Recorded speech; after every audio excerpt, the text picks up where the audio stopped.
Welcome to Raising Adults, the groundbreaking parenting podcast that starts with the end in mind. We're your co-hosts, Dina Thayer and Kira Dorian. We created future-focused parenting to take families from surviving to thriving. So join us as we help you stop raising kids and start raising adults.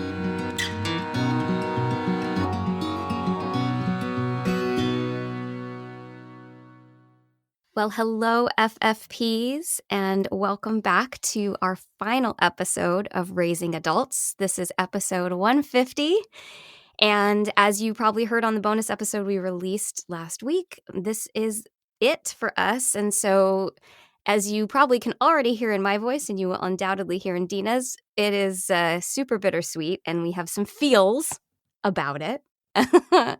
But here we are. So we're really happy to be back with you for this last episode and to just talk about the fact that, as we say to our kids all the time, I think you have all the tools you need to handle this. We feel like you as FFPs, you have all the tools you need. We have a podcast that's going to stay live. There's 150 episodes on there with talking about anything and everything upside down and sideways. And so we really want you to know that you have all the tools you need to move forward now without us. But we're just going to kind of chit-chat about that today. How you doing over there, Dina? Well, I have all the feels, as you so appropriately and accurately mentioned. So this is, it's going to be challenging, I think. But I think we can do it justice. I think, so many times when you feel like you're floundering, it's kind of coming back to basics. And I think for some of our audience, including some of like the people who are dear to me who have become part of the FFP family, it is going to feel a little bit unmooring. Like, now what? So we just want to remind you of some of the real fundamentals of our philosophy, and that you can go forward in this style of parenting and raise your adults with confidence, even if we're not here every week talking in your ear. Yeah. So let's talk about it. What are the main things we want people to know as we walk away, as they walk away? What are the key tools in their toolbox that they should be taking with them? Yeah, I think when I'm just talking to people conversationally, I always describe what we do as intentional and proactive parenting.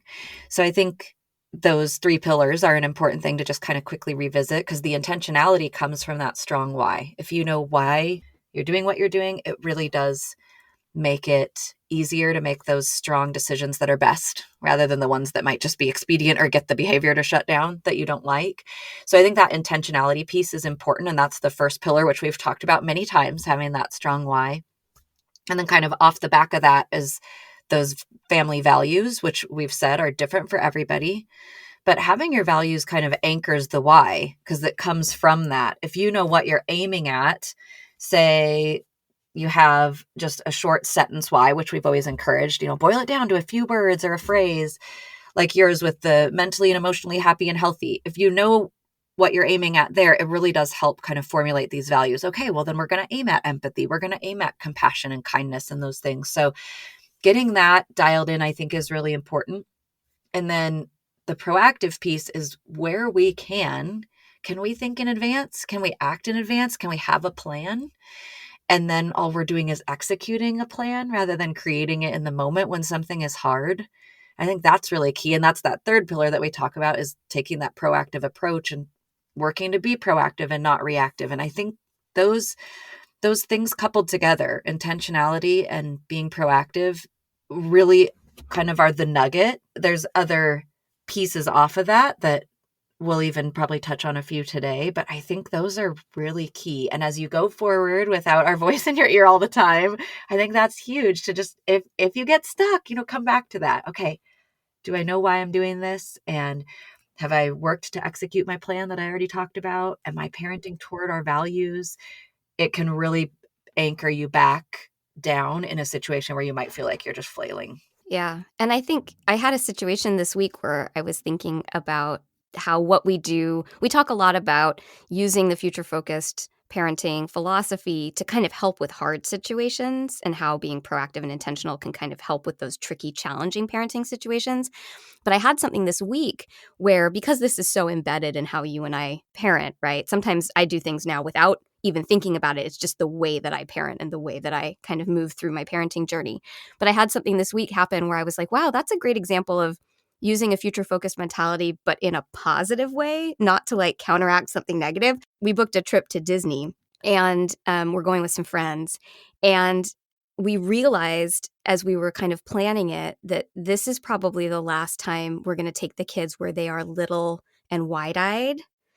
And because we were thinking about the future of that, like what are future trips to Disney going to look like? We realized this is it. And so we planned a much bigger or go home kind of adventure, realizing how important it was going to be for us as parents to soak up the joy of that experience, because it's probably the last one where it's magical versus just fun, if that makes sense. And so I think that's another thing to consider, is that the philosophy and the tools phenomenally important during those hard times, but also use them to figure out how to make your parenting. I talk about like the mental photo album. You know, what do you want your parenting journey to look like? What do you want to remember? Well, that intentionality and proactiveness is a part of that too, and making it a beautiful and positive experience, as well as buffering the stuff that's hard. Wow, that's a really lovely example. What other things besides the 3 pillars do you think are important to maybe touch on or remind the audience as they go forward?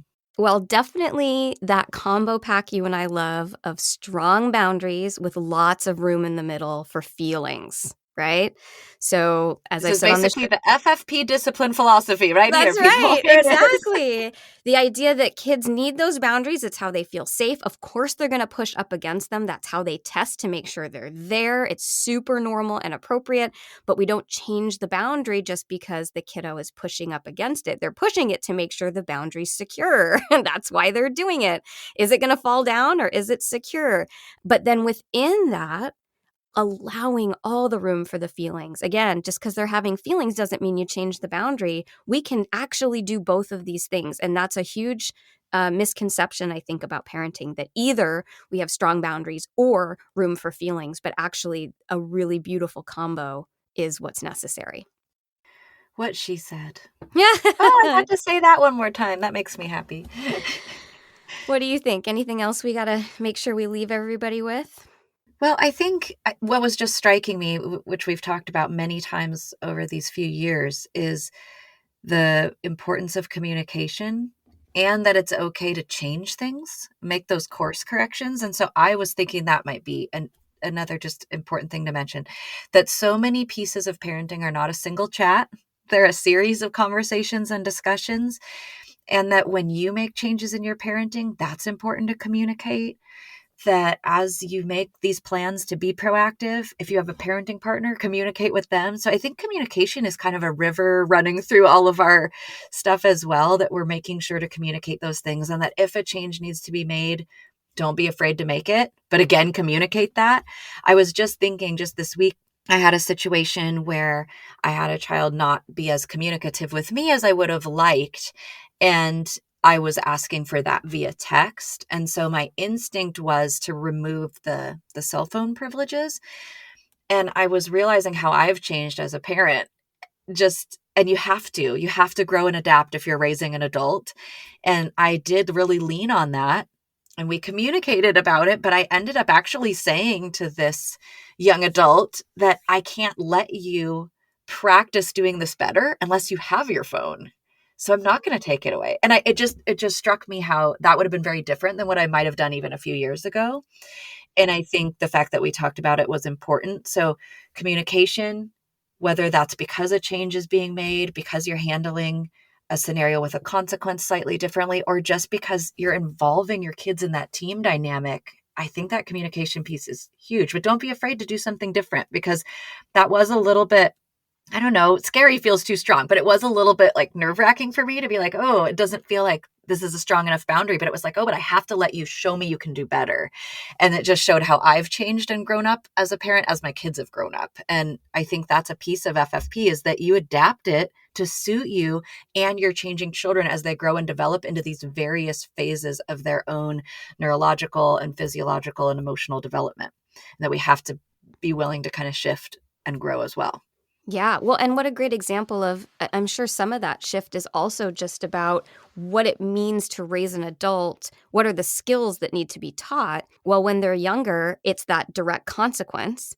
But as they get older, actually, for you to teach the adult skills that needed teaching in that moment, you had to make that shift. Yes. Right. So I Yep. think that's really well said. And Yeah. you touched on the other thing that I think is important to remind our listeners of, and that's that collaborative team piece, but with you as the team captain. Yes. That's the key. Because Yeah. again, people think like, oh, it should all be collaborative. Well, no. No. But a lot of it should be, involving your kids in conversation, asking for their thoughts and opinions, letting them know that their voice matters. All of that's super important. It's the same concept. The boundary is you as the parent are going to make the decisions because you're the team captain. You have to call it. But what happens inside of that, it should be a collaborative and team conversation. And Yes. that's a beautiful combo too, because you're still being the parent and you're still executing boundaries, but you're telling your child over and over and over again how much their opinion matters, their perspective matters, how you want to work together to problem solve. And then in those times when their opinion or their problem solving skills have allowed you to see things differently, to show them, actually, I'm still making the decision. My decision is to go with what you've said because Yes. of how you presented it to me. Now you're showing them their voice really does matter. And so those times when you have to say, I really appreciate your perspective on this, I'm going to have to disagree. They're going to understand that and be a lot more amenable, maybe, to it because of all the times that they've shown and experienced that their voice does matter and that you do listen.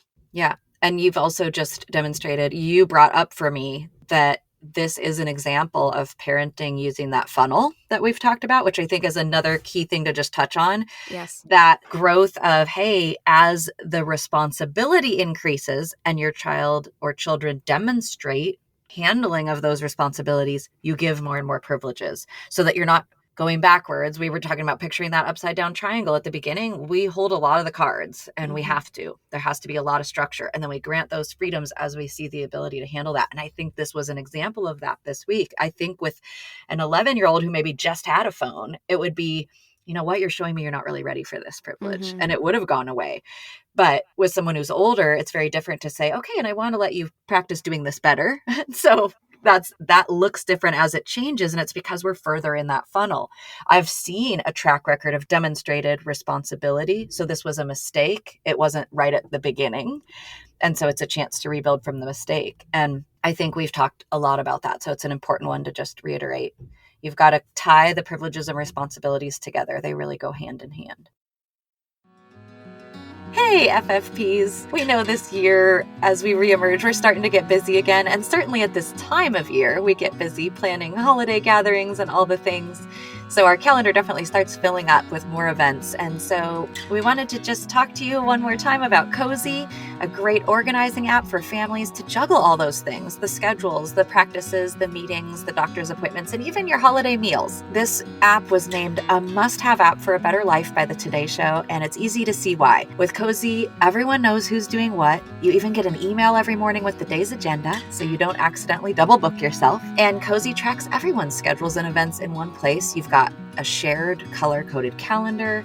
You get those reminders about events. You can even pull in events from your family's personal, work, or school calendars. And the best part is it's free. Why wouldn't you download this app? It's totally free. Just go to the App Store on your phone, download the Cozy Family Organizer. That's C-O-Z-I. It helps with everything on your plate. You can simplify your life, simplify your meal planning, your shopping. It's all free with Cozy. So download Cozy from the App Store, that's C-O-Z-I, to get the free app today.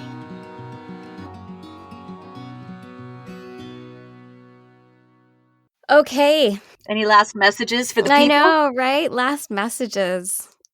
Well, I mean, I just want to say what an unbelievable experience it has been to work with you in this way. I mean, on so many levels. That's the beautiful thing, is it's not like just in this one way was it special. It was special for the work that we were doing together. It was special for the way that you and I were so different and were able to be in communication and be in a relationship so publicly. Yeah. Right.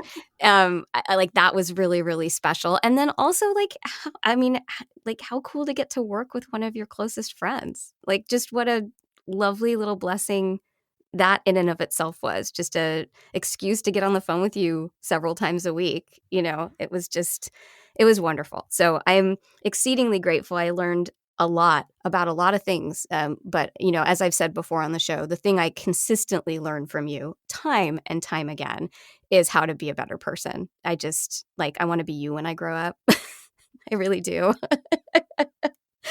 So I'm just really grateful for all of that. And as we've said a zillion times, really grateful to our listeners because we've really had some amazing, supportive, engaged listeners who have let us know what the show means to them and have shown us time and time again that this philosophy works.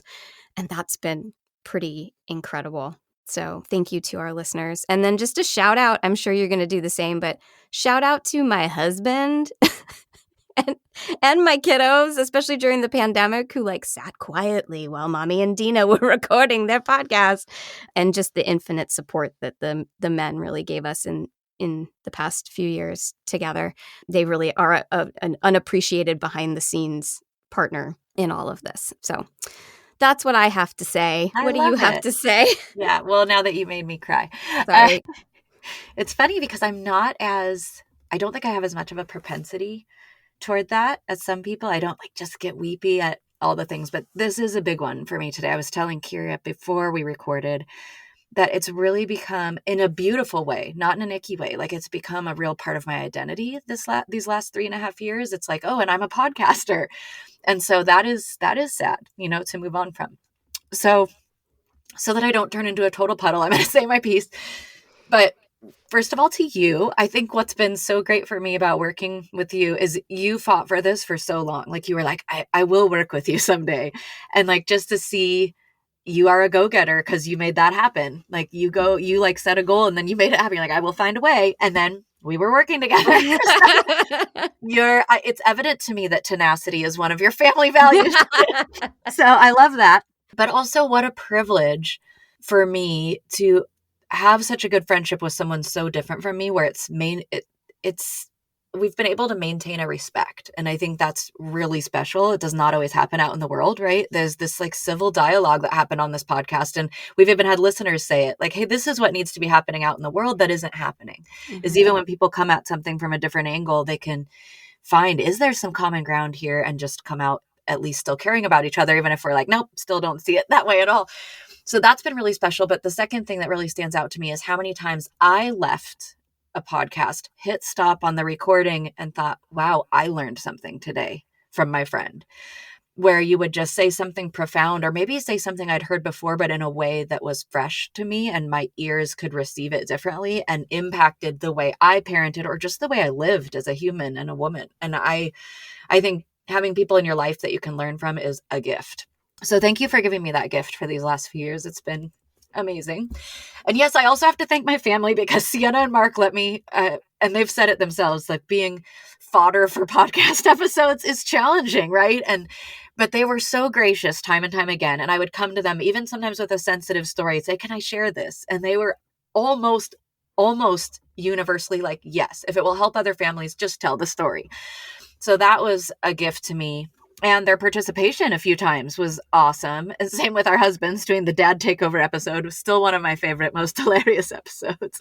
The cigar smoking American and bourbon drinking Brit, or whatever they said they were. Great. So, they've been amazing. I'm now literally in a closet under a staircase, and I've had to, talk to Scott about coming down the stairs gently, and, just all the ways they've accommodated, but also been our biggest cheerleaders. So there was also just this celebratory aspect to them of you guys are amazing, and what can we do to help you keep going and help you grow? And they literally have put their money where their mouth is. They've put their time where their mouth is. And it's just been evident that we have families that are you are amazing women. And I think that is pretty priceless. Oh, man. Well, I think that's a good spot to end it on. I would agree. It has been a great pleasure, Dina Thayer. A great pleasure. And yeah, thank you, listeners, for sticking with us 150 times plus, because that doesn't count the bonus episode. Right. And the spin cycles. And the spin cycles. Exactly. No, thank you everyone for being with us and supporting our show. You can reach out to Dina anytime, who is going to continue coaching and sleep consulting. And if you just want to say hi to both of us, she'll pass on the message to me. I will. futurefocusedparenting@gmail.com. That is a new email address, so just be warned. futurefocusedparenting@gmail.com. The podcast is going to stay live, so you'll be able to listen to all 150 episodes anytime you like. And thanks so much one last time from the coat closet and the laundry room. Thanks for listening. Raising Adults is produced by Kira Dorian and Dina Thayer, and recorded partially in my laundry room and partially in my coat closet. Music by Seattle band Hannah Lee, and editing by the incredible Allison Preisinger. Thanks for listening.